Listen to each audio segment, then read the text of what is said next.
Matamgi Manipuri Wari channel asibu tabiriba khwai pumnamakpu taramna okjeri. Ngasi sumahusagom Toungamba taret suba tangkak amok mayamgi mafamda puduna lakjeri punna taminarasi. Kalakpa khambanba faundraba thamoiduda nungsiba phawi karamna hairuni. Nupi amana mamangmaktada tawriba matawdo mana ngamba mabu nungsiba oiradi karigi kalak oi karigi su sauroi. Adubu nungum kankraba thamoira asawbagi mami ama fawba takidre. Matawduda thamoidadi ngambadu nungaidribani. Adubu karidi hairuni. Nungsibadu munduna lawba yabra. Makhongna thongna laklabadu ngaiba tabani. Anidushu college lomda jatkre. Ngambasu garido mamay lithokduna James hoida lai. Hek jangakpaga mathaw yamna jinba saduna phamungduda git phamthaduna wahaudok amata yaudana chumdring hekta haitharai. Loisalo prem na mayamda layina hai tanja jari ngasi unaraga waridu saurasi. James hanana khangduna leiraba wa oibana koithok koishin amata yaudana mabi loisin hanglai. Nangisida adum chalase hairo nangi to doina chalase. Nupi mapamda chatpase gari machada chatpata liro nangisa. Aduinati horen punna chaninga suna tawbani. Phagi tawbanida nungsiduna laknabani. Asawa phathaba hairaba yengbanida. Yare sakta asidi. Ado nangangang do phone ama labiro dana. Kaino no imongse maong mandana yam likpadang tawriduba. Phone ki wadi maginina liraga lirida. Aina pidabay wani. Ngambagi waduda James ngaglap mamittu khajik laukthokduna. Karigi nangde? Lainaga wari sanabada aina chance khara laurishe phangaroina pidabani. James nokladuna. Ba warido aina takpada kitang nang haibana ne henjilene tawrise. Ngambasu nokladuna. Horen budi piranida college alabanina. Anido wari sanadana James mafi setpa loishele. James to dress up tawba loiraga magi gari tuda oina anido nambolomda haitharai. Gari thongna ngasai salbagi thingnabagi warido James ta liduna tahalli. James di warido taraga wantha nokli. Hela yadabani nangi adugine charoidumadi mayamdagi khara tunganbani. Nangi gainaga chalo hada. Oh, sorry bro. Nangi de hanagi do haidaba. Nangi da ba kan haibani. Kaino oiramidudi matam amagi. Anido ngangna lakbana yausilakle. Leiramba misingda hangduna premgi yumda changlakle. Sumangda lepduna James na kawi. Prem! Milay bro! Imungdagi nupi miyay jalabi ama thorakduna yengi lepliba aniduda. Ibungo, kana, kari hangbano. Ine, Prem lay bro. Maga amta unanjagina tawbani. Oh, ibungo gi marup singlo. Kakalo. Ay kogthoragi. Yaranida, sida sumlip lagi. Nupido imungda changkri. Ngambado mamay laythokduna koini yengli. Prem so imungday thorai. James ubaduda. Kana. Ngamba Premgi makol tabaduda mamaydo ansalakduna yengi. Prem so ngamba ubaduda karangaklap tawna yengladuna. Yamba, kay lirage? Nanga wari kara sanagi tawbani. Yagadro? Hoy, yaniye, kay shukaydi. Adudi asoy fawthuklo sira. Hoy, ngay biramo. Imungda changki kuiday phat amuk thorai. Ahumda punna mi kaya tadaba ichikpa lamhang oy kayoy tawba amada garido khami. Khongnang achawba amagi makhongda thariba bench tuda ahumda phamthai. James na hana wa haiba haurai. Aina ngambagi marupni. Aikhoise Prem da kari no khara sum hangningdana lakjabani. Premsu kariso thoina jingnaba leitana icham chamna adum khumai. Yani iyamba adum haibiyo. Ngamba khonjelu thana taplap hangi. Wari tarabra?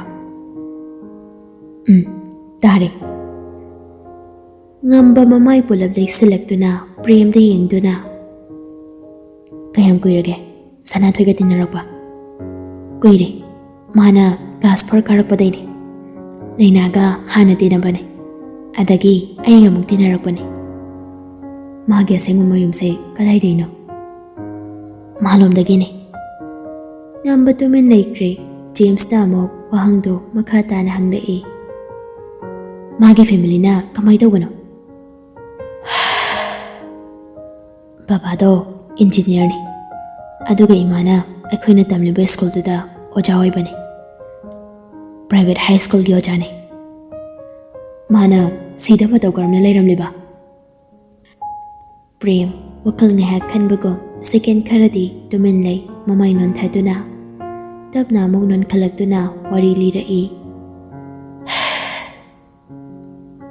Mana class 10 gi exam loikhraga result ngairingai matamduda babaga imaga punna gari accident tawe. Imadi khudakta dum leitre. Babade hospital da pukhalina hai. Yam tina soena so hai. Matamduda paridi chahi ama khara henpata ngairibani. Thani muki matung baba so hospital da dum leitre. Adagi sida ine binana puduna lakbani. James yam khangning na asomda lehoba yum ingtholdudi yanthokre ine binana sinduna baba operation tawnaba paisa gene haiduna pulap yonkre adage somda purakduna sida leibani baba gi mathau mangamde sida dum pangthoye dude pangthokte sida purakidre ada hospital da dum tawkre nai sida thoi hoi nungaire haiduna masida kesona karamna ingkholdo kesona lobane adagi punkibane ine bina kamaga kesona kai thabak tawge tika tawbane ngamba wangang lakte Premna kumla ibasengdo ma akhal joithoktana munna tari kesogi matang yaurakpaduda khangningladuna ma so hanglai. Kaigino mana kesona tanaraga mamanabi natraga thangnaba yumdu changdadana lambidoina chelaide. Prem mapira chena ngambada yenglai. Aduga mamit anido tapna ushinduna nakanda leithoki. Sor sangna sangna hondoktana hairi. Laina gaiga natana leikaisida maga tinaba loinaba kana sulaide. Kana matana maga loina ningde. Macha masuna maga loina bada mama mapana lakduna thoida ngangi. Jesu tibi. Lekaisina ma boktabi ama oina soi. Kesona lohongdi da khakduna thamlabani haina ngangne. Laina so aiso maga loina base yumna yade yam sawi. Mapi tare Premdo wangang libado khonjeldo nik lauri. Nakanda onthokduna mabidu teithoknaba hotnai. Sor chawna honduna tarakli bapidu thingnaba hanjin mit kuptuna lepkinaba kanna hotnajai. Khonjel amuk sunekna makha tarai. Sawi haiduna aikhoina mabu miraiba ngamde. Aikhoina magi pothapam oiribane. Aikhoi khangi. Aduga yamba mayamna thoibo lana oribasigom yamba na diubi kana ma adugumbi mamal yaudabhi nate chaina pomba khangduna chimbalda momon minokka loinana awabado phongdoklibani. Prem makutta mamai pulap khomjinduna makhol thokna kaple. Wari tari bani duso mapi tari chaina do phaure makhoisho. Prem kaplibado pakna lepte. Ma kapningbado phajin mangamdre. James na Prem gilengjumta pop thanduna themli. Prem tapna phathaduna kappado lepi. Adubo mamai diron kalakte makut khuningna ꯐꯩꯒꯟꯗ ꯁꯧꯔꯗꯨꯅ ꯂꯣꯟꯊꯗꯨꯅ ꯂꯩꯔꯤ. ꯉꯝꯕꯁꯨ ꯖꯦꯝꯁꯁꯨ ꯋꯥ ꯉꯥꯡꯁꯤꯟꯗꯦ. ꯃꯥꯅ ꯋꯥ ꯉꯥꯡꯂꯛꯄ ꯉꯥꯏꯔꯤ. ꯄ꯭ꯔꯦꯝ ꯇꯞꯅ ꯋꯥ ꯑꯃꯨꯛ ꯉꯥꯡꯕ ꯍꯧꯔꯛꯏ. ꯃꯇꯝ ꯑꯃꯗ ꯑꯩꯅ ꯈꯟꯈꯤ ꯊꯣꯏꯕꯨ ꯐꯪꯖꯕ ꯃꯍꯥꯛꯇꯣ ꯃꯔꯥꯏꯕꯛ ꯐꯩ ꯍꯥꯏꯅ. ꯍꯧꯖꯤꯛꯁꯨ ꯈꯜꯂꯤ ꯑꯍꯣꯡꯕ ꯂꯩꯇꯦ. ꯃꯥꯒꯤꯗꯤ ꯍꯧꯖꯤꯛꯀꯤ ꯑꯁꯥꯅꯤ ꯄꯥꯔꯤꯗꯣ. ꯇꯣꯏꯅ ꯍꯥꯏꯕꯅꯤ ꯃꯥꯗꯤ ꯅꯨꯡꯉꯥꯏꯕ ꯃꯈꯜ ꯁꯨꯅ ꯃꯍꯥꯎ ꯇꯪꯂꯦ. ꯅꯨꯡꯉꯥꯏꯕ ꯀꯔꯤꯅꯣ ꯈꯪꯗ꯭ꯔꯤꯕ ꯄꯥꯔꯤꯕꯨ ꯅꯨꯡꯉꯥꯏꯍꯟꯕꯅ ꯃꯍꯥꯛꯀꯤ ꯃꯊꯧꯅꯤ ꯍꯥꯏꯅ. ꯉꯥꯏꯍꯥꯛ ꯑꯃꯨꯛ ꯇꯨꯃꯤꯟ ꯂꯩ. ꯄ꯭ꯔꯦꯝ ꯉꯝꯕꯗ ꯌꯦꯡꯗꯨꯅ, ꯏꯌꯥꯝꯕ, ꯑꯩ ꯋꯥ ꯑꯃꯇ ꯍꯪꯖꯒꯦ, ꯁꯦꯡꯅ ꯈꯨꯝꯕꯤꯌꯨ. ꯉꯝꯕ ꯄ꯭ꯔꯦꯝꯗ ꯌꯦꯡꯉꯛꯏ. ꯍꯪꯉꯨ. ꯑꯩꯅ ꯍꯥꯏꯔꯤꯕ ꯋꯥꯔꯤꯗ ꯏꯌꯥꯝꯕꯅ ꯊꯣꯏꯕꯨ ꯊꯥꯖꯕ꯭ꯔꯥ? ꯉꯝꯕ ꯁꯣꯔ ꯁꯥꯡꯅ ꯍꯣꯟꯗꯣꯛꯏ. ꯖꯦꯝꯁꯁꯨ ꯀꯔꯤ ꯄꯥꯎꯈꯨꯝ ꯄꯤꯔꯛꯄ ꯍꯥꯏꯗꯨꯅ ꯌꯦꯡꯉꯛꯏ. ꯉꯝꯕꯗꯤ ꯑꯉꯥꯎꯕꯅꯤ. ꯁꯤꯒꯨꯝꯕ ꯑꯋꯥꯕ ꯋꯥꯔꯤ ꯑꯃꯨꯛꯇ ꯇꯥꯗ꯭ꯔꯤ. ꯑꯗꯨꯛ ꯀꯨꯏꯅ ꯇꯤꯟꯅꯔꯛꯄꯗ ꯉꯝꯕꯒꯤ ꯄꯤ ꯑꯃꯨꯛ ꯐꯥꯎꯕ ꯎꯗ꯭ꯔꯤ. ꯍꯥꯏꯅꯤꯡꯕ ꯋꯥ ꯍꯥꯏꯕꯗ ꯕꯟ ꯂꯩꯇꯕ ꯉꯝꯕꯅꯤ. ꯄꯥꯝꯗꯕ ꯄꯣꯠꯇ ꯄꯥꯝꯃꯤ ꯍꯥꯏꯅ ꯈꯛ ꯍꯥꯏꯔꯛꯑꯣꯏ. ꯁꯤꯒ ꯆꯞ ꯃꯥꯟꯅꯅ ꯊꯥꯖꯧ ꯌꯥꯗꯕ ꯋꯥꯔꯤꯗ ꯊꯥꯖꯩ ꯍꯥꯏꯅ ꯍꯥꯏꯔꯛꯂꯣꯏ ꯍꯥꯏꯕ ꯖꯦꯝꯁꯁꯨ ꯈꯪꯉꯤ. ꯑꯗꯨꯅꯅꯤ ꯃꯥꯅ ꯉꯝꯕꯒꯤ ꯄꯥꯎꯈꯨꯝꯕꯨ ꯉꯥꯏꯔꯤꯕ. ꯊꯥꯖꯩ. ꯉꯁꯤ ꯅꯪꯒꯤ ꯋꯥꯔꯤꯁꯦ ꯇꯥꯔꯨꯗ꯭ꯔꯕꯁꯨ ꯑꯩꯅ ꯊꯥꯖꯔꯅꯤ. ꯊꯃꯣꯏꯁꯤꯅ ꯏꯍꯥꯟ ꯍꯥꯟꯅ ꯊꯥꯖꯕ ꯍꯥꯏꯕꯗꯨ ꯃꯉꯣꯟꯗ ꯄꯣꯛꯈ꯭ꯔꯕꯅꯤ. ꯊꯥꯖꯔꯅꯤ. ꯊꯥꯖꯩ. ꯑꯩ ꯃꯥꯕꯨ ꯊꯥꯖꯩ. ꯉꯝꯕꯒꯤ ꯄꯥꯎꯈꯨꯝꯗ ꯖꯦꯝꯁꯁꯨ ꯄ꯭ꯔꯦꯝꯁꯨ ꯅꯣꯛꯃꯤ ꯇꯧꯏ. ꯏꯌꯥꯝꯕꯗ ꯃꯥꯅ ꯅꯛꯁꯤꯟꯗꯕꯒꯤ ꯃꯔꯝ ꯃꯌꯥꯝꯒꯤ ꯃꯅꯨꯡꯗ ꯋꯥꯔꯤꯁꯤꯁꯨ ꯑꯃꯅꯤ. ꯖꯦꯝꯁꯁꯨ ꯃꯉꯛ ꯅꯣꯝꯂꯗꯨꯅ, ꯆꯨꯝꯃꯦ. ꯃꯥꯅ ꯃꯔꯝ ꯑꯣꯏꯔꯒ ꯑꯀꯥꯏꯕ ꯄꯤꯈꯤꯅꯤ ꯍꯥꯏꯅꯅꯦ ꯌꯥꯝ ꯄꯥꯈꯠꯂꯝꯒꯅꯤ. ꯅꯛꯁꯤꯟꯅꯗꯅꯕ ꯃꯁꯥꯅ ꯍꯣꯠꯅꯖꯔꯝꯒꯅꯤ. ꯄꯪꯂꯪ ꯂꯪꯖꯕꯤ, ꯅꯨꯄꯥ ꯅꯍꯥꯒꯤ ꯏꯔꯥꯡꯗꯤ ꯌꯥꯎꯔꯛꯇꯕꯤꯅꯤ. ꯑꯗꯨꯕꯨ ꯍꯧꯖꯤꯛꯇꯤ ꯄꯪꯂꯪ ꯂꯪꯕꯁꯨ ꯇꯧꯈꯤꯗ꯭ꯔꯦ. ꯋꯥꯁꯨ ꯊꯣꯏꯅ ꯉꯥꯡꯗ꯭ꯔꯦ. ꯏꯚꯟ ꯑꯩꯈꯣꯏꯗ ꯐꯥꯎꯕ. ꯉꯝꯕ ꯇꯞꯅ ꯃꯉꯛ ꯅꯣꯝꯂꯒ, ꯍꯥꯟꯅ ꯏꯌꯥꯡ ꯌꯥꯎꯔꯛꯄꯗꯤ ꯃꯥꯟꯗꯦ ꯑꯩꯁꯨ. ꯅꯨꯄꯥꯅ ꯆꯠꯄꯗ ꯃꯉꯣꯟꯗ ꯊꯦꯡꯉꯛꯑꯦꯅꯦ.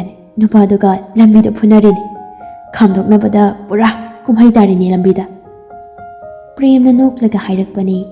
ꯖꯦꯝꯁꯁꯨ ꯄ꯭ꯔꯦꯝꯒꯤ ꯋꯥꯗꯨꯗ ꯅꯣꯛꯂꯗꯨꯅ, ꯑꯁ, ꯍꯥꯟꯅ ꯁꯥꯊꯤꯔꯤꯗꯨꯒ ꯍꯧꯖꯤꯛ ꯇꯞꯄꯤꯁꯤꯒ. ꯄ꯭ꯔꯦꯝꯗꯨ ꯅꯣꯛꯄꯗꯨ ꯂꯦꯞꯂꯒ ꯅꯨꯡꯉꯥꯏꯇꯅ ꯑꯃꯨꯛ, ꯍꯥꯟꯅꯩꯗꯣ ꯑꯃꯠꯇ ꯌꯥꯎꯗ꯭ꯔꯤꯗ. ꯍꯧꯖꯤꯛꯅ ꯄꯨꯔꯥ ꯑꯅꯧꯕ ꯑꯃ ꯑꯣꯜꯂꯕꯅꯤ. ꯁꯨꯃꯥꯏꯅ ꯑꯣꯜꯂꯛꯀꯅꯤ ꯀꯥꯏꯁꯦ ꯃꯪꯗ ꯐꯥꯎꯕ ꯃꯪꯉꯨꯗꯦ. ꯖꯦꯝꯁꯅ ꯄ꯭ꯔꯦꯝꯅ ꯅꯨꯡꯉꯥꯏꯖꯗꯕꯗꯨꯗ ꯐꯥꯒꯤ ꯇꯧꯗꯨꯅ, ꯉꯝꯕꯅꯅꯦ ꯃꯥꯏꯅ ꯑꯃꯨꯛ ꯍꯥꯟꯅꯩꯗꯨꯗꯅꯦ ꯑꯣꯟꯊꯣꯛꯆꯔꯛꯑꯁꯅꯤ. ꯃꯥꯒ ꯆꯞ ꯃꯥꯟꯅꯔꯒꯅꯦ ꯑꯣꯟꯁꯤꯟ ꯐꯨꯅꯖꯔꯁꯅꯤ ꯃꯥꯏꯅ. ꯉꯝꯕꯗꯤ ꯅꯣꯛꯇꯦ. ꯄ꯭ꯔꯦꯝꯗꯤ ꯅꯣꯛꯏ ꯖꯦꯝꯁꯀꯤ ꯋꯥꯗꯨꯗ. ꯉꯝꯕ ꯈꯪꯅꯤꯡꯕꯗꯨ ꯂꯣꯏꯗ꯭ꯔꯤꯕ ꯃꯥꯜꯂꯤ. ꯋꯥꯍꯪ ꯑꯃ ꯑꯃꯨꯛ ꯄ꯭ꯔꯦꯝꯗ ꯍꯪꯂꯛꯏ. ꯅꯪ ꯃꯣꯏꯒꯤ ꯍꯥꯟꯅꯒꯤ ꯌꯨꯝꯗꯣ ꯈꯪꯕ꯭ꯔꯣ? ꯈꯪꯉꯤ. ꯃꯣꯏꯗ ꯂꯩꯔꯛꯄꯅꯤ. ꯃꯣꯏ ꯕꯕꯥꯅ ꯑꯩꯈꯣꯏ ꯑꯍꯨꯝ ꯄꯨꯟꯅ ꯃꯣꯏꯗ ꯍꯣꯝ ꯇ꯭ꯌꯨꯇꯔ ꯀꯧꯗꯨꯅ ꯇ꯭ꯌꯨꯁꯟ ꯇꯧꯍꯜꯂꯛꯏ, ꯀ꯭ꯂꯥꯁ 10 ꯐꯥꯎꯕ. ꯅꯣꯏꯗꯤ ꯃꯥꯅ ꯁꯤꯗ ꯂꯥꯛꯑꯕ ꯃꯇꯨꯡ ꯑꯁꯣꯝ ꯌꯨꯝꯗ ꯑꯗꯨꯝ ꯆꯠꯇ꯭ꯔꯕ? ꯆꯠꯇ꯭ꯔꯦ. ꯉꯝꯕ ꯉꯥꯏꯍꯥꯛ ꯋꯥꯈꯜ ꯈꯜꯂꯒ, ꯁꯟꯗꯦ ꯅꯨꯃꯤꯠꯁꯦ ꯅꯪ ꯊꯕꯛ ꯂꯩꯇ꯭ꯔꯗꯤ ꯑꯗꯨꯒꯤ ꯌꯨꯝꯗꯨꯗ ꯆꯠꯂꯨꯁꯦ ꯌꯥꯕ꯭ꯔꯥ? ꯄ꯭ꯔꯦꯝ ꯉꯥꯏꯍꯥꯛ ꯋꯥꯈꯜ ꯈꯟꯕꯒꯤ ꯃꯑꯣꯡ ꯇꯧꯏ. ꯑꯗꯨꯒ ꯈꯨꯝꯃꯛꯏ, ꯍꯣꯏ. ꯉꯥꯏꯍꯥꯛ ꯋꯥꯔꯤ ꯁꯥꯟꯅꯔꯒ ꯉꯝꯕ ꯍꯣꯏꯁꯨ ꯍꯜꯂꯛꯂꯤ.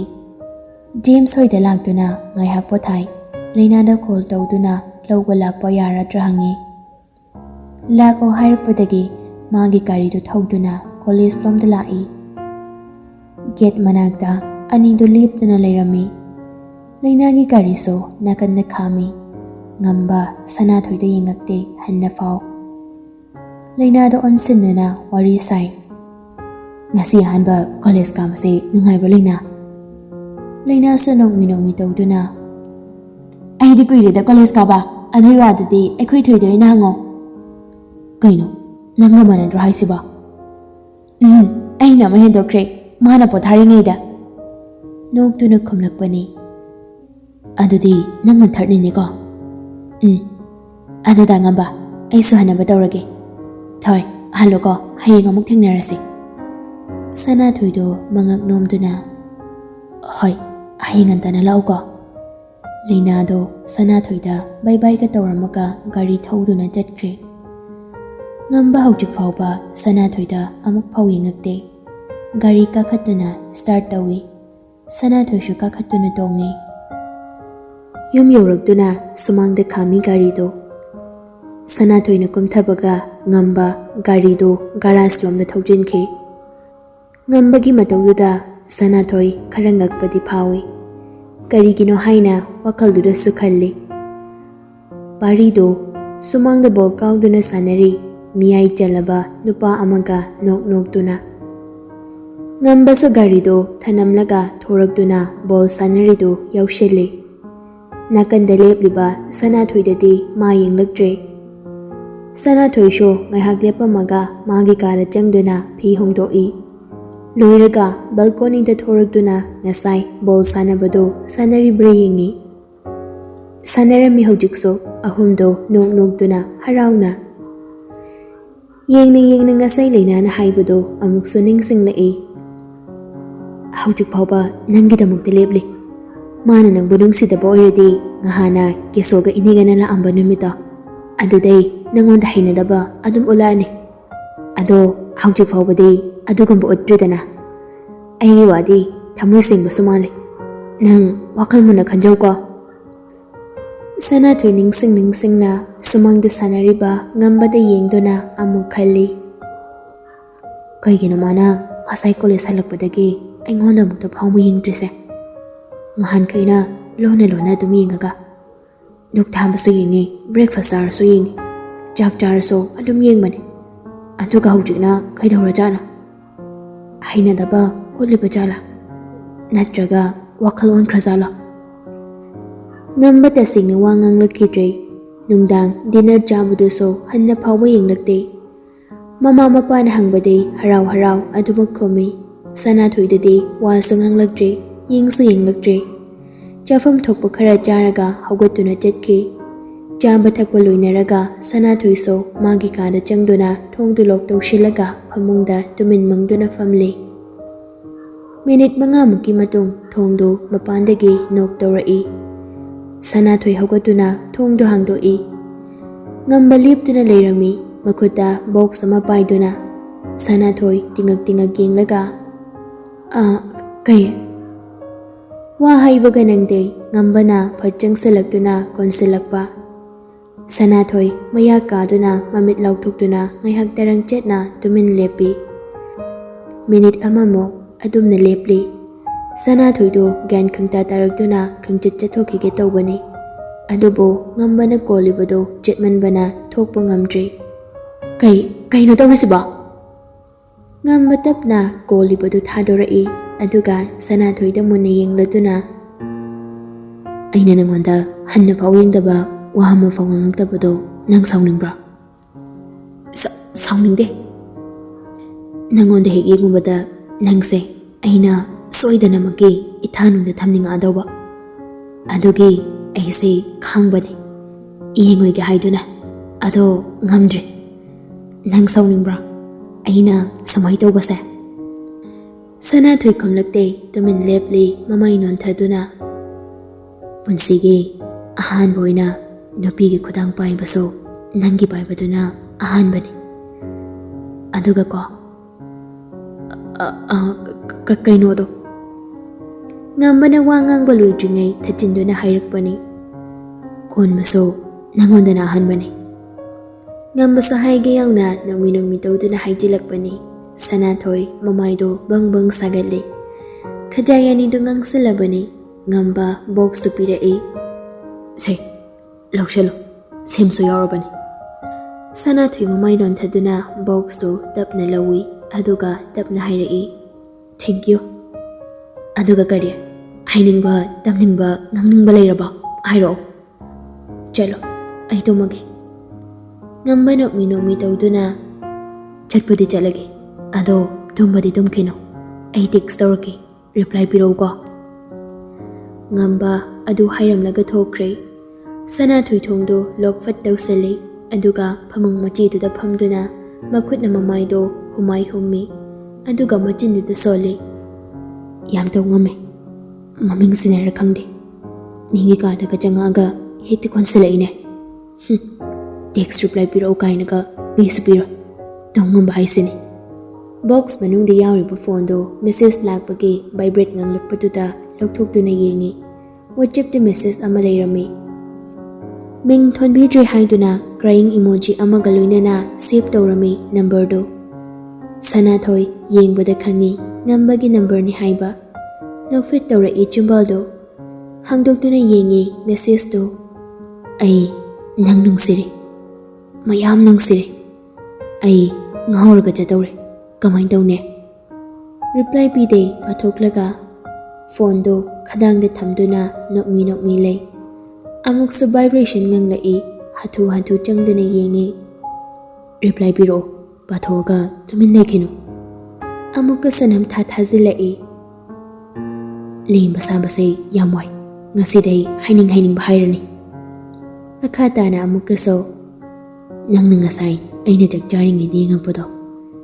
Aigi thamoisay mapanda chenthokrini. Kaino pathoga tokino hairaga reply ngay bane aise. Manam laksali. Sanathoi reply pibagi mahod phone do silent mode thamaga mon makada insinkre. Aduga mamitu ushinkre. Somda ngambado reply ngairi. Sin tawraga sungan halaktrabaduda mathang amuk thazili. Kaino asing bahalarudra. Adom ngairaga leiro hairo. Sana reply hello kadawrage. Good night tang so hairamba yai kaino. Ai send tawkhidri. Notification bar dagi oina pariro nangida. Sana amate send tawkhidri. Ngamba send tawbidrabaso reply bibirakrabaso momono e. Haraure yamna ma ngasidi nupa oibase yam haraure ngasidi. WhatsApp da amuk changduna James da text thazili. Thank you nupa. Thank you so much. I got some positive response from her. It's all thanks to you guys. Thank you and love you. Message to Sanjita amuk forward tawduna thazili. James ki reply ama paiksalai. Yeah, adudi kai tawrane. Yen og hui hodong karamano. Tell me, I'm waiting. Whatever you like. Reply ama hanjali maso. Tanjaduda Sanjit so reply ama lai. Congratulations man, give it up. Thanks a lot. But I limsanabadi tawrarege. Hayendagi ngahan khegi ai to moirani. Aniduga message ngayak thanai. Pung phanayam thingjilakli adu phawba ngambatum thaba yade. Machinna nokmi tawduna amuk fami amuk happy adumak tawduna lay. Phamang mayaiduda khongrai chenduna phamlaga phone du lok hanglaba matung ngasai mana Sanathoi da thakiba message to da changduna yengi. Hansu hanbiraktraba masana thajaba message to amok makoktagi hauduna hanjin pai. Masana iriba mayik singdo penman banara natraga save tawriba number duna tonganba maguna mahab libra. Pariba makai penba kauba naidre nupase.